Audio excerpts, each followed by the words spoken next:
maaliif giiftiin keenya qulqulleettiin Dubroo Maariyaam Yoosifiif kaadhimamte?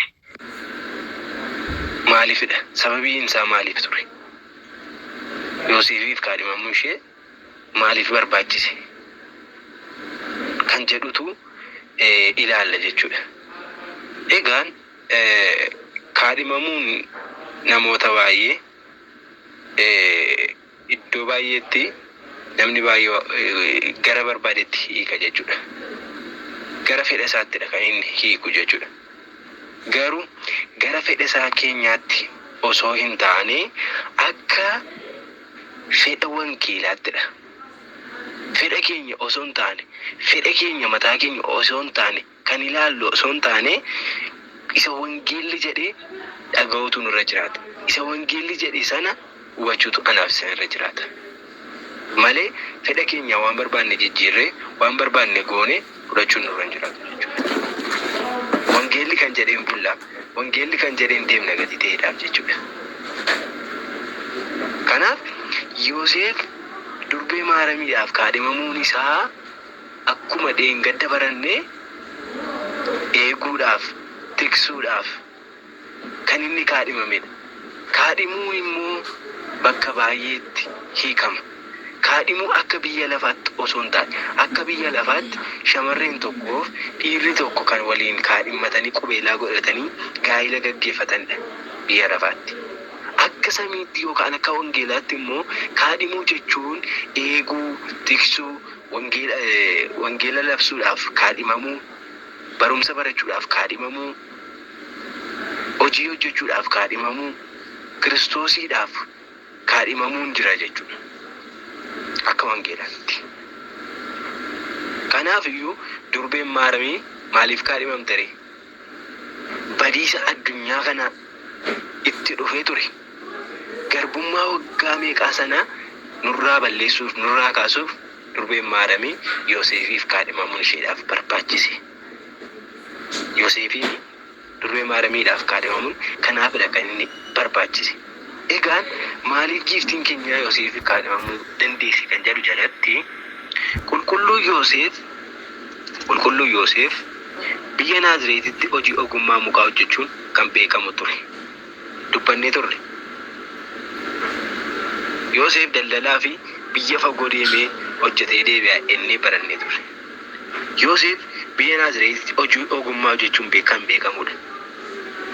Daldala ogummaa mukaa harkaadhaan kan hojjetudha jechuudha. Yoosef yeroo hundumaa. Wangeela Maatiyos boqonnaa 1:16 irraa argachuu dandeenya jechuudha. Akkasumas immoo Maatiyos 3:55 irratti waa'ee abbaa keenya Yoosefiin, qulqulluu Yoosefiin ilaalan sanyii Daawit irraa kan dhalattedha. Eenyu? Qulqulleettiin Dubroo Maariyaam. Qulqulleettiin Dubroo Maariyaam sanyii eenyurraa dhalatte? Sanyii Daawit. Yoosef immoo eenyudha? Sanyii Daawitidha. Yoosef sanyii Daawitidha. Sanyii Daawit gatii ta'eedhaaf durbeen Maaramii immoo sanyii eenyurraa dhalatte? Sanyii Daawit irraa dhalatte. Qulqulleettiin Dubroo Maariyaam jechuudha. Wangeela Luqaas boqonnaa 2:4-5 ilaalu. Wangeela Luqaas boqonnaa 2:4-5 irratti waliin ilaaluu dandeenya jechuudha. Innis Dubroo Maaramiif kaadhimaa jedhameera. Haa ta'u malee Yoosef kaadhimaa Maariyaamii yoo jennu akka gaa'ilaan duraa dhiirriif dubri waadaa raawwatan miti. Kaadhimaa kan jedhu waan garaagaraaf nama fayyada. Akkuma amma dubbannee kaane jechuudha. Qulqulleettii Dubroo Maaramiif Yoosef kaadhimamuun isaa gaa'ilaaf osoo hin taane, jireenya gaa'ilaattiin duukaa jiraachuudhaaf osoo hin taane kan inni kaadhimameef maaliifidha? Akka inni ishee eeguufidha. Tokko namni tokko hojii guddaaf ni kaadhimamaa jenneerra. Sila dubbannee dabala. Lammata walitti dhufeenya Kiristoosiif kiristaanota kaadhimaa jedhama. Walitti dhufeenya Kiristoosiif kiristaanota kaadhimaa jedhama. Lammaffaa Qorontos boqonnaa 11:2-3 dubbisuu dandeessu. Walitti dhufeenya Kiristoosii fi kiristaanota kaadhimaa jedhama jedhee jira jechuudha. Inni biraa kabajaaf qulqullummaa filatamuun kaadhimamuu jedhama. Kabajaaf qulqullummaa filatamuun maal jedhama? Kaadhimamuu jedhama. Namni tokko gaafa qalbii jijjiirratee gaabbii galee gara foon isaaf dhiiga isaatti dhiyaatuuf jedhu ni kaadhimama. Ni kaadhimama jechuun dursa sagalee wangeelaa dhaggeeffatee maaliif amanamummaatti deemaa foon isaaf dhiiga isaa fudhachuun yoo amanamte malee foon isaaf dhiiga isaa fudhachuu hin dandeessu. Yookiin immoo sagalee waaqayyoo yoo dhageesse sagalee waaqayyoo yoo baratte malee callistee foon isaaf dhiiga isaa fudhachuu hin dandeessu jechuudha. Erga foon isaaf dhiiga isaa fudhachuuf qophoofteetti immoo kaadhimaa jedhamta. Qophoofteerta wantoota hidhaati maal taata? Kaadhimaa jedhamta. Itti adeemaa jirta wantoota fudhachuudhaaf foon isaaf dhiiga isaa. Kanaaf iyyuu kabajaaf qulqullummaaf filatamuun kaadhimamuu jedhama jechuudha. Kana malees immoo qulqulloonni kan akka abbaa Takla Hayimaanotiin fudhachuu dandeenya. Kan akka abbaa Gabra Manfas Quddusiin fudhachuu dandeenya. Isaanii biyya lafaa irratti yommuu isaan hojii gaarii hojjechaa turan, yommuu isaan Kiristoosiif jedhanii lubbuu isaanii dabarsanii kennaa turan, Kiristoosiif jedhanii yommuu isaan ofii isaanii jireenya isaanii gatanii of dabarsanii kennaa turanii gonfoo ulfinaadhaaf kaadhimamaniiru. Maaliif? Maal fudhachuudhaaf? Gonfoo ulfinaa mataa irra kaawwachuudhaaf kaadhimamaniiru. Eenyutu? Qulqulloonni. Qulqulloonni jechuudha. Kanaaf kaadhimamuun kabajaaf qulqullummaaf filatamuun kaadhimamu jedhama. Hosee boqonnaa 2 lakkoofsa 21-22 ilaaluu dandeenya jechuudha. Kanaafuu qulqulluu Yoosef kaadhimaa Maariyaamii jedhamee kan waamameef eegaa ishee ta'uu isaadha. Qulqulluu Yoosef kaadhimaa Maariyaamii jedhamee kan waamameef eegaa yookaan tiksee ishee ta'uufidha. Tajaajilaa ishee ta'uufidha. Tajaajilaa Maariyaamii. Yoosef kaadhimaa Maariyaamii sababii inni jedhameef waa shan ilaalla. Azalatti jechuudha.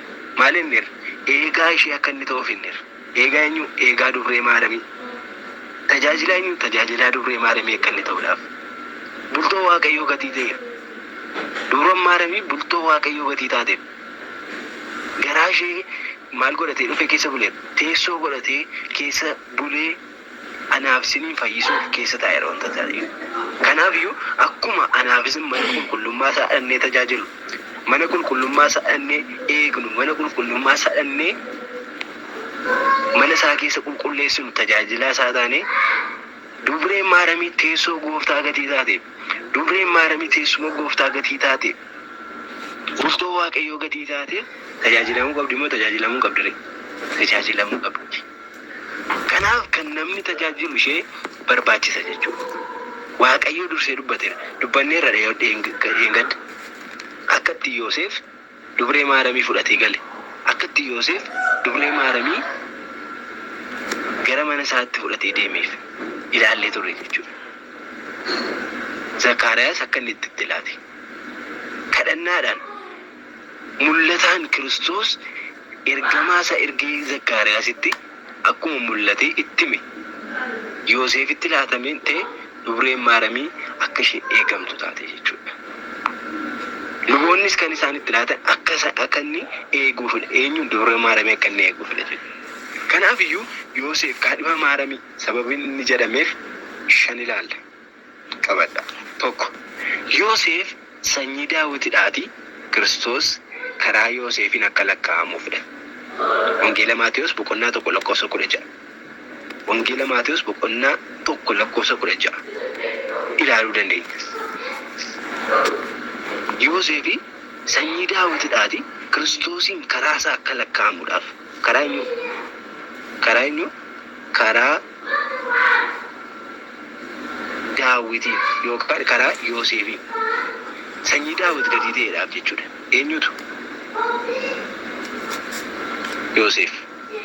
Yoosef sanyii Daawit gatii ta'eedhaaf akka inni lakkaa'amu. Dubreen Maariyaamii sanyii Daawit gatii taateef jechuudha. Wangeela Maatewos boqonnaa 1 lakkoofsa 16 irratti jechuudha. Wangeela Maatewos boqonnaa 1 lakkoofsa 16 irratti. Maal jedha? Akkas jedha. Yaaqoob Yoosefin dhalche. Yoosef kun kaadhimaa Maariyaamii, isheen immoo Yesuusiin Kiristoosicha jedhamee moggaafamee deesse. Kiristoosiin Yesuus isa jedhame sana deesse eenyu? Qulqulleettiin dubroo Maariyaam. Wangeela Luqaas 2:4 argachuu dandeenya. Yoosef sanyii Daawitidhaati. Kiristoosin karaa Yoosefiin akka lakkaa'amuudhaaf kan ta'e sana jechuudha. Maaliif Ayuudootni yeroo sanaa gooftaa keenya Yesuus Kiristoosin mootii nurratti ta'a jedhanii, Heroodis mootii nurratti ta'a jedhee kan mootii nurratti ta'u akka dhufu beeka gatii ta'eedhaa fi dursee gaafa Kiristoos dhalate sana isa ari'achuudhaaf, isa balleessuudhaaf keera. Utuu dubree Maariyaamiin hin dee'in dura Yoosefiif kan isheen kaadhimamte sababii kanaafidha jechuudha. Akka isheen maal hin taaneef, akka isheen dhagaadhaan dhahamtee hin duuneef, akka seera Museetti dhagaadhaan dhahamtee yaaduutu dubartiin jedhu. Dubartiin abbaa malaa ulfooftee kan jedhu jechuudha. Seera Museedha kun biyyicha keessatti. Inni kun akka Maariyaam irratti raawwatamne maal godhaniire? Dafanii dursanii Yoosefiif akka inni ishee kaadhimamtu ta'e. Kanaafiyyuu karaa Yoosefiin sanyii Daawit jedhameetu gooftaan keenya Yesuus Kiristoos lakkaa'ame jechuudha. Utuu gooftaan keenya Yesuus dubreen Maariyaam nama biraaf kaadhimamteetti taate, Ayuudota keessaa nama tokkoof kaadhimamteetti taate, Kiristoos yookiin hin ajjeesu yookaan hin balleessu. Dubree Maariyaam hin ajjeesu ture. Ayuudooti jechuun inni sani qaba.